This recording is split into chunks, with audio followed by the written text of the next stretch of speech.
د محبت دپاره یوه پاورفل وظیفه هغه د یو ودودو وظیفه ده او دا زړونه ځانته د مقناطیس په شاندې راکاږي. بسم الله الرحمن الرحیم. السلام علیکم ورحمت الله وبرکاته. زما رونو او خویندو، نن درته د محبت د حصول دپاره یو داسې زبردست وظیفه ښیم که کله تاسو دا وظیفه شروع وکړئ نو الله جل شانه به تاسو ته داسې محبت او داسې مقبولیت درکړي چې خپله به ښه خیران پاتې شي. او هغه وظیفه د یا ودودو وظیفه ده. کله چې تاسو د یا ودودو دا کومه وظیفه درته ښیم چې دا وظیفه را شروع وکړئ، د خلکو زړونه به ستاسو طرف ته مسخر شي او دې کې دومره لوی پاور رب العالمین ایښودی دی. ابو علي رحمت الله علیه په شمس المعارف کې لیکلی دی چې یا ودودو وظیفه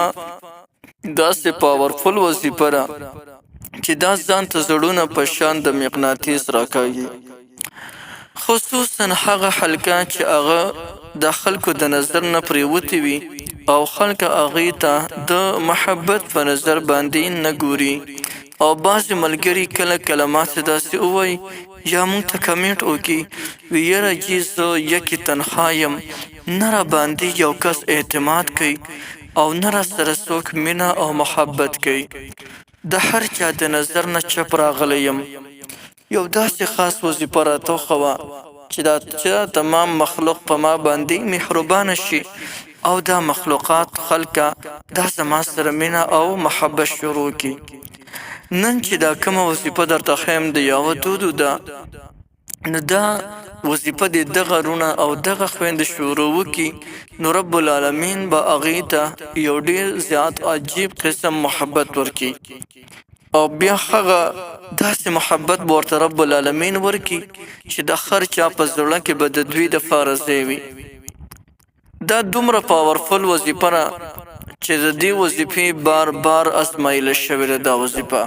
او الله جل شانه حلقه په خپل مقصد کې کامیاب کړی دی. او خصوصا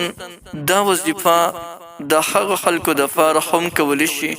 چې یو کس د بل سره مینه کوي او بل ورسره مینه نه کوي. لکه د یو هلک د دې خبرې اراده ده چې زه د دې پلانکې جنۍ سره مینه کوم او بیا د هغې سره د نکاح اراده هم وي، دا پکې شرط دی. نو که د نکاح اراده وي او جایز محبت غواړي لیکن جنۍ ورسره مینه نه کوي، نو که د هغې دپاره د یا ودودو دا وظیفه راونیسي نو انشاءالله چې هغه به رب العالمین مهربانه کړي او هغه به د دې سره مینه او محبت شروع وکړي. دغه رنګې که یو زنانه ده او هغه دا خبره خواهه ګڼي چې زه دغې فلانکي هلک ته واده شم او دغې فلانکي هلک سره د زما نکاح وشي، زما د هغه سره جایز محبت پیدا شي، نو دغه زنانه هم د محبت د حصول دپاره د یا ودودو چې دا کومه وظیفه ده دا هغه بلکل کولی شي. ډېر محترمو، چې دا یا ودودو چې دا کومه وظیفه ده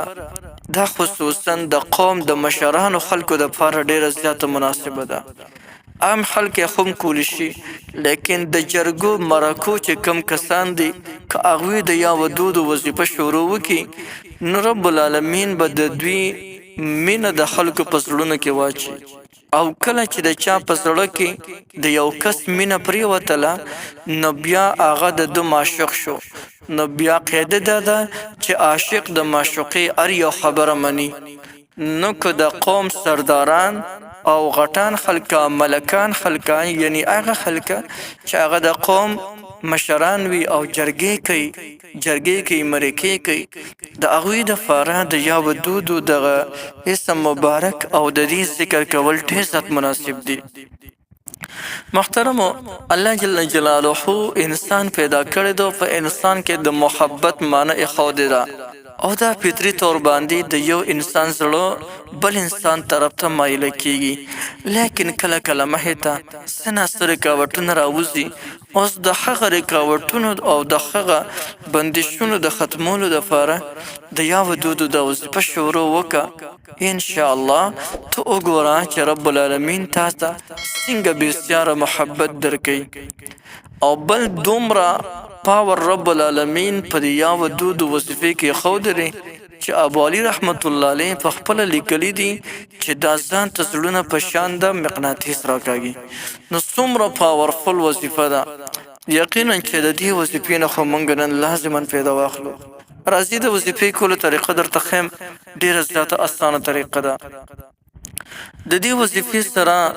استغفار تاسو په کثرت سره بوایي د کثرت معنی دا نه چې د هر 15 واړه وخت موز نه پس به استغفار تاسو وایي لیکن استغفار چې کلم تاسو وایي نو داغینه مخکې 3 کرته درود شریف پر رسول الله صلی الله علیه وسلم دا د هر منځونه پس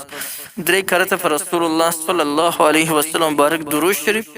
او سل پیری استغفر الله استغفر الله استغفر الله وظیفه وکوي د 15 واړه وخت موز نه پس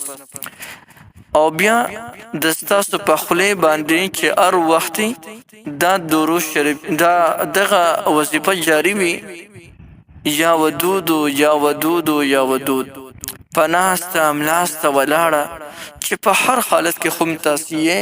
لیکن چې د ستاسو په خلی باندې د یا ودود وظیفه شروع وي او کلم چې دا وظیفه کوي نو د خپل معشوق یعنی څوک چې د ستا خوښ وي او د جایز محبت اراده دی ورته وي هغه په ذهن کې ځان سره حاضر ساته ان شاء الله چې په لږ ورځو کې دننه به هغه مغرور انسان چې ته سره مینه کوي او تاسو سره مینه نه کوي هغه به الله جل شانه په تا باندې مهربانه کوي او قدرتي به د تاسو سره مینه پیدا شي نو ډیره زیاته پاورفل او زبردست وظیفه مې درته خوله دا وظیفه بالکل تاسو کولی شئ تاسو ټول ته د دې وظیفې مکمل اجازت دی هر سړی د دې وظیفې نه مکمل فایده اخیستی شي